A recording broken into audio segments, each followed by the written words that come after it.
ছাত্রী আছো এবং তোমাদের এডুকেশন অর্থাৎ শিক্ষাবিজ্ঞান সাবজেক্টে অনার্স আছে, তোমাদের জন্য আজকের ক্লাসটা খুবই গুরুত্বপূর্ণ। আজকে ক্লাসে তোমাদের 100% কমনযোগ্য সাজেশন নিয়ে আলোচনা করব। আর তোমরা যারা ইংলিশ ভার্সনের স্টুডেন্ট আছো তোমরাও আজকে ক্লাসটা দেখতে পারো, কারণ সাজেশনটা তোমরা ইংলিশেও পেয়ে যাবে। তার আগে তোমাদের একটু কোয়েশ্চেন প্যাটার্নটা বলে দিই। তোমাদের দুটো পেপার প্রথম সেমিস্টারে পরীক্ষা দিতে হবে এডুকেশন অনার্সে, একটা হচ্ছে ডিএসসিসি 1, আরেকটা হচ্ছে এসইসি 1। দুটো পেপারই তোমাদের 75 মার্কস অর্থাৎ 75 নম্বরের পরীক্ষা হবে। সেক্ষেত্রে দেখো কোয়েশ্চেন প্যাটার্ন কি আছে। ডিএসসিসি 1 পেপারের কোয়েশ্চেন প্যাটার্ন দেখো, 10 নম্বরের 3টে প্রশ্ন, 5 নম্বরের 5টা, 2 নম্বরের 10টা। এখানে দেখো এখানেও কোয়েশ্চেন প্যাটার্ন কিন্তু সেম আছে এসএসসি পেপারে। এবারে তোমাদের আমি স্ক্রিন রেকর্ডের মাধ্যমে সাজেশনটা আলোচনা করছি, তবে তোমাদের আগে বিগত বছরের একটা প্রশ্নপত্র দেখাবো। অর্থাৎ এর আগে যারা প্রথম সেমিস্টারে পরীক্ষা দিয়েছে সেই ক্যালকাটা ইউনিভার্সিটির কোয়েশ্চেন পেপারে কি কোয়েশ্চেন ছিল, কেমন প্রশ্ন, সেটা তোমাদের দেখাবো। তারপরে তোমাদের আমি সাজেশন নিয়ে আলোচনা করব, এই দুটো পেপারের সাজেশন নিয়ে আলোচনা করব। আরেকটা বিষয় তোমাদের এখানে বলার আছে, তোমাদের এই সাবজেক্টের স্টাডি মেটেরিয়াল তৈরি করা হয়েছে।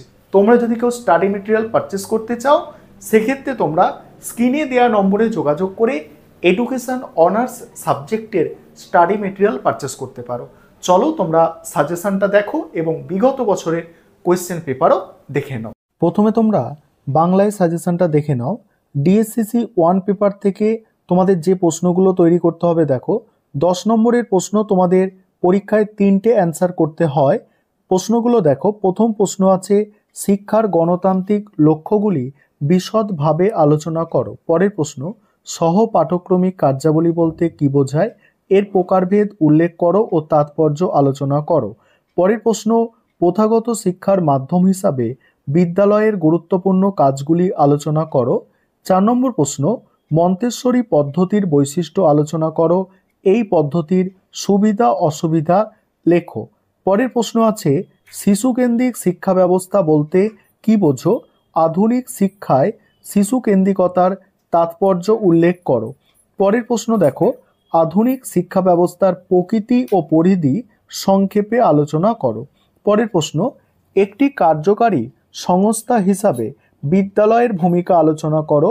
নেক্সট প্রথাগত, অপ্রথাগত ও প্রথা বহির্ভূত শিক্ষার মধ্যে পার্থক্য লেখো। তারপরের প্রশ্ন শিক্ষার সংকীর্ণ ও ব্যাপক অর্থের ব্যাখ্যা করো।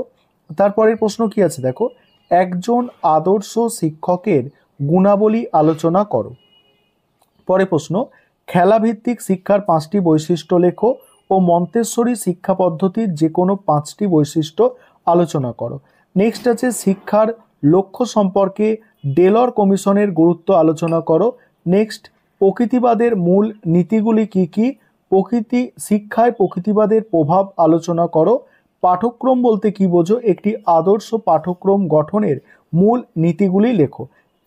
আরেকটা আছে দেখো শিক্ষার ওপর বংশগতি ও পরিবেশের প্রভাব। এখানে 15টা 10 নম্বরের প্রশ্ন দেয়া আছে, তার মধ্যে প্রথম 10টা তোমাদের জন্য মোস্ট ইম্পর্টেন্ট। এবারে 5 নম্বরের প্রশ্নের সাজেশনটা দেখো। 5 নম্বরের প্রশ্ন তোমাদের 5টা পরীক্ষায় অ্যান্সার করতে হবে। 5 নম্বরের প্রশ্নগুলো এবার আলোচনা করব।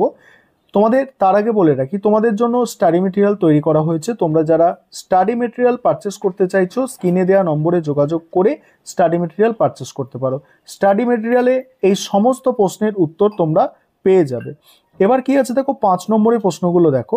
প্রথম প্রশ্ন শিক্ষার সংকীর্ণ ও ব্যাপক অর্থের ধারণার মধ্যে পার্থক্য।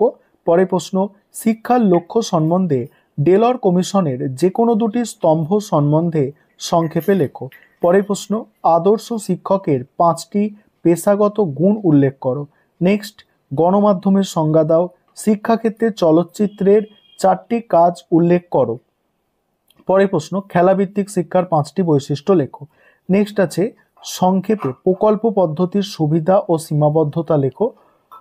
জানতে শেখা অর্থাৎ জানার জন্য শেখা সম্বন্ধে ডেলর কমিশনের অভিমত ব্যক্ত করো। পরের প্রশ্ন শিক্ষার গণতান্ত্রিক লক্ষ্য বলতে কি বোঝো, প্রজেক্ট পদ্ধতির বিভিন্ন স্তরগুলি ব্যক্ত করো। কিন্ডারগার্টেন এবং মন্তেশ্বরী শিক্ষা ব্যবস্থার মধ্যে তুলনা করো।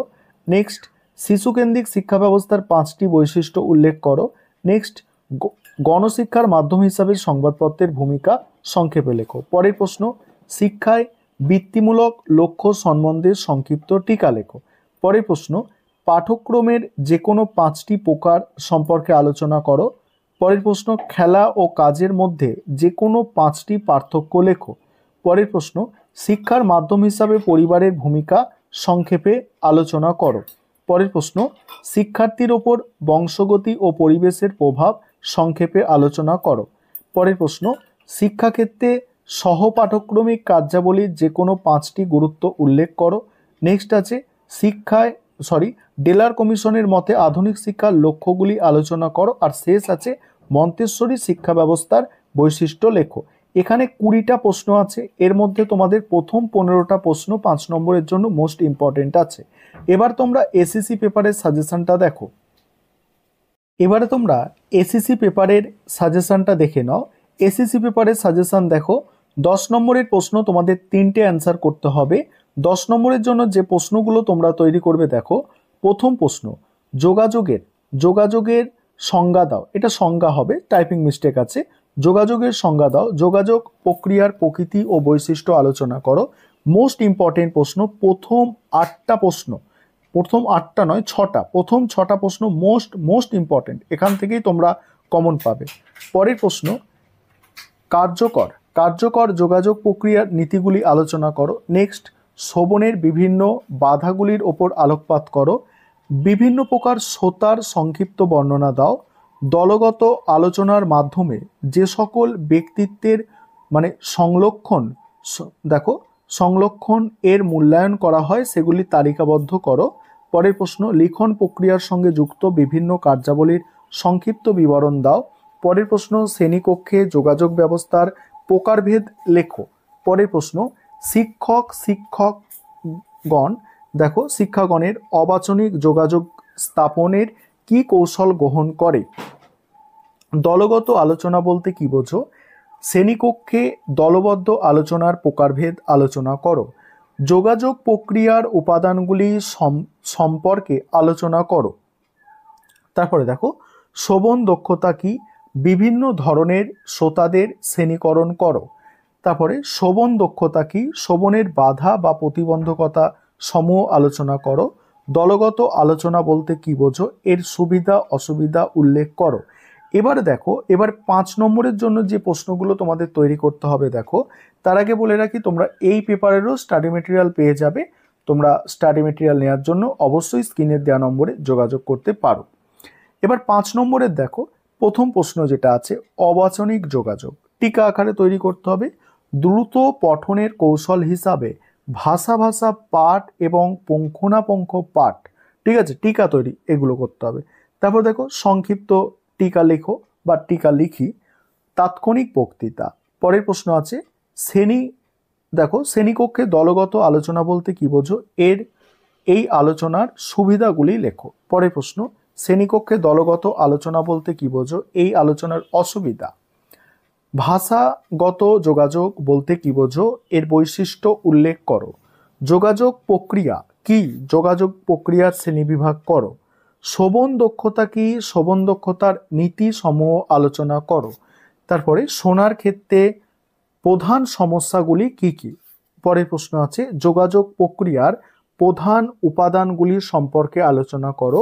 পরের প্রশ্ন, শ্রবণ দক্ষতা কি, বিভিন্ন ধরনের শ্রোতাদের শ্রেণীকরণ করো। পরের প্রশ্ন, শ্রবণ দক্ষতা কি, শ্রবণ দক্ষতার নীতি সমূহ আলোচনা করো। এবার তোমরা যারা ইংলিশ ভার্সনের স্টুডেন্ট আছো তোমরা সাজেশনটা দেখে নাও। একটা বিষয় বলি যে এখানে প্রথম 8টা মোস্ট ইম্পর্টেন্ট।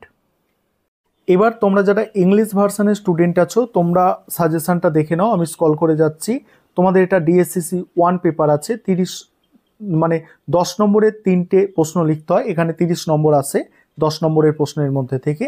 দেখে নাও 10 নম্বরের জন্য যেগুলো তোমরা তৈরি করবে, 10 নম্বরের প্রথম 8টা প্রশ্ন মোস্ট ইম্পর্টেন্ট। আর আমাদের ইংলিশ ভার্সনেও স্টাডি মেটেরিয়াল তৈরি আছে, তোমরা চাইলে স্টাডি মেটেরিয়াল পারচেস করতে পারো।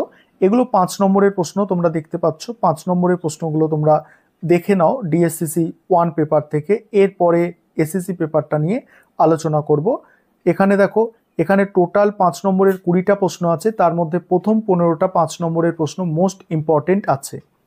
এবারে এসএসসি পেপারটা দেখে নাও। এসএসসি পেপারের যেগুলো তৈরি করতে হবে, দেখো আমাদের ইংলিশ ভার্সনেও স্টাডি মেটেরিয়াল রেডি আছে। তোমাদের আবারও বলছি, তোমরা স্টাডি মেটেরিয়াল পারচেস করতে পারো। এই প্রশ্নগুলো তোমরা অবশ্যই প্র্যাকটিস করো, পরীক্ষার আগে তোমাদের সাফল্য নিশ্চিত।